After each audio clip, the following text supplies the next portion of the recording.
Back to another episode of the Hormone Prosperity Coach. So glad that you're joining me today as we dive into a question from Trina, who says, another symptom post-menopause.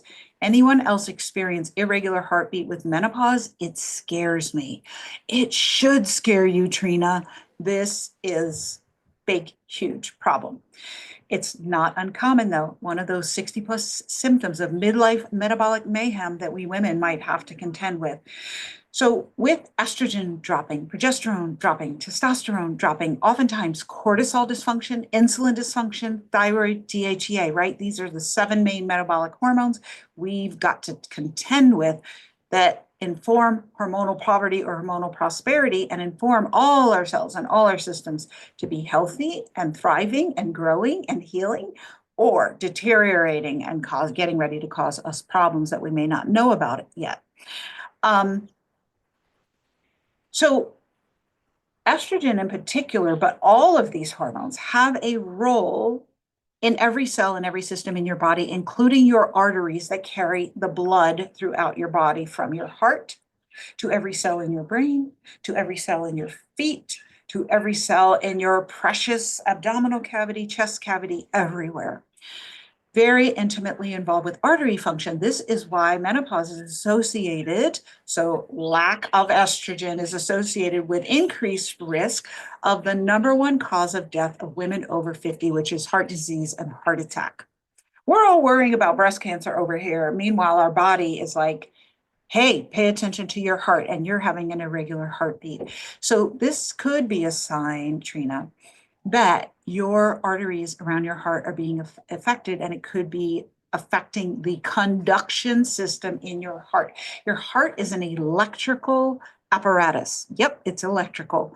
And that's why it has this internal electrical system that causes it to pump, pump, pump every day of your life. It pumps from about 5 weeks of birth. We can see it on an ultrasound all the way till you take your last breath. And then usually even a little bit farther, if you haven't died from a heart attack, it still will pump depending on the cause of death. It does its job, sun, moon, shine. It doesn't care, rainy, sunny, deadlines. It doesn't, it just pumps. It does its job. Well, it needs to be nourished properly. One of the things it needs is estrogen, but it also needs all the other hormones probably that your doctor isn't talking to you about that I want to make sure you know about. Your insulin, thyroid, cortisol, DHEA, progesterone, testosterone.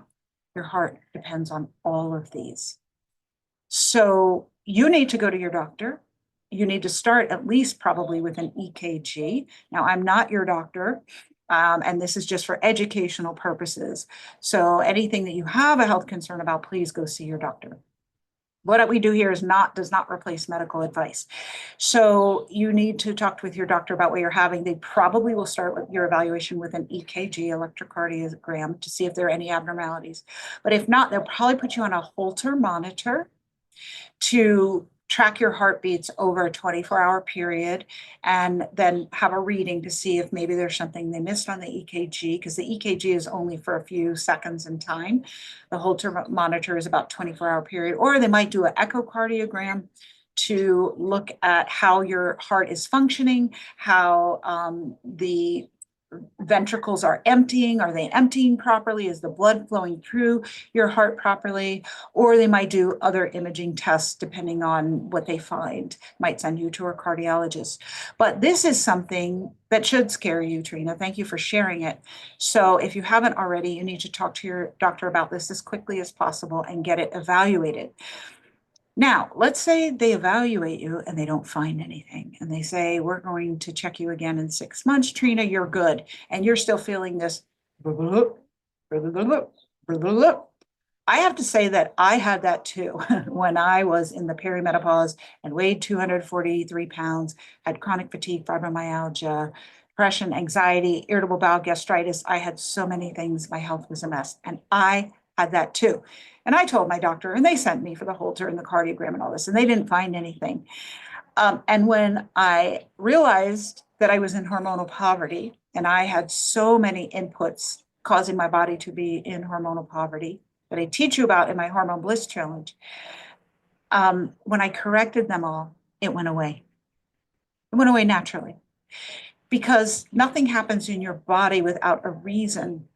But when you don't look at your health from a functional or energetic perspective, which are higher levels, I'll say energetic is up here, then there's functional, anatomic is down here.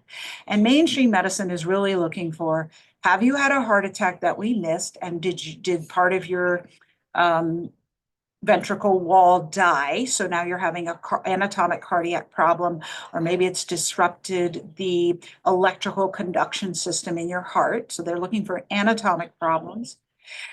Or they're looking for, do you have a partial occlusion of one of the arteries feeding blood to your heart? Another anatomic problem.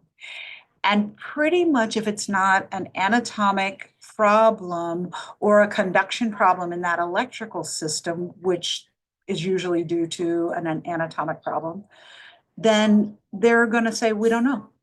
We don't know why you have it. And that was the case for me.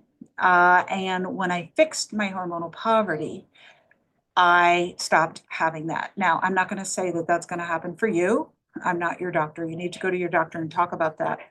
But yes, Trina, thanks for the question. Anybody else, irregular heartbeat, talk to your doctor about it. Get it checked out. But if they tell you it's nothing, what they're really saying, you need to understand what mainstream doctors are saying to you. It's nothing that we can find with the tests that we have to look for anatomic problems. We don't look for a lot of the functional problems that could be contributing to this, like hormonal poverty.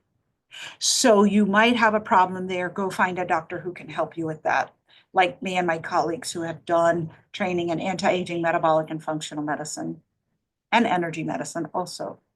So start to listen, really listen to what your $30 HMO, PPO copay doctors are telling you.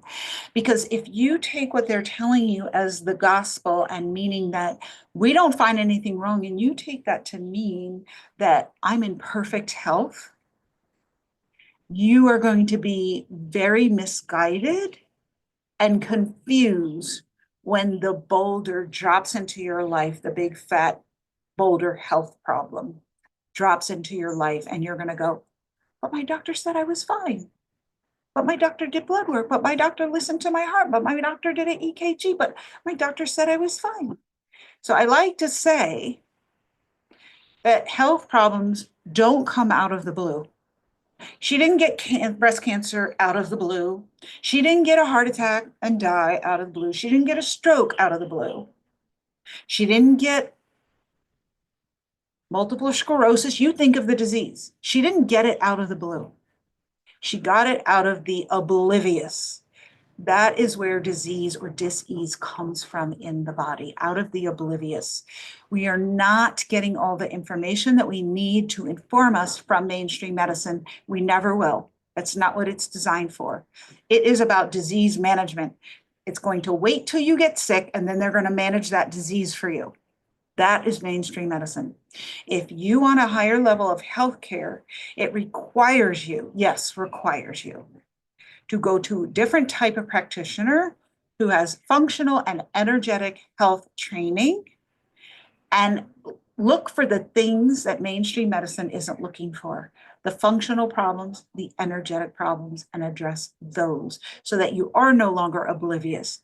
That means you've got to get out of hormonal poverty and into hormonal prosperity. Mainstream medicine will never get you completely out of hormonal poverty and into hormonal prosperity. So you've been warned. Discredit this advice at your own risk. I want you to have all the health and vitality that you deserve in this lifetime. You deserve to have the best vitality, health, joy, connection, self-expression in this life. Thank you so much, Trina, for the question. I hope you will take this seriously and get some answers that can really take your health to the next level and get you to the hormonal prosperity that you deserve. If you're not sure if you're in hormonal poverty, look at the show notes and look for the quiz link. You can take the quiz in less than 60 seconds. It'll give you a good idea. I'll give you a free program that I have outlining the blueprint steps that I've taken thousands of women through to help them on the path, the journey from hormonal poverty to hormonal prosperity for free. And consider joining my Hormone Bliss Challenge, which will be starting up right before Valentine's Day. Thanks so much for joining me. I look forward to answering more of your questions. Until next time, peace, love, and hormones, y'all.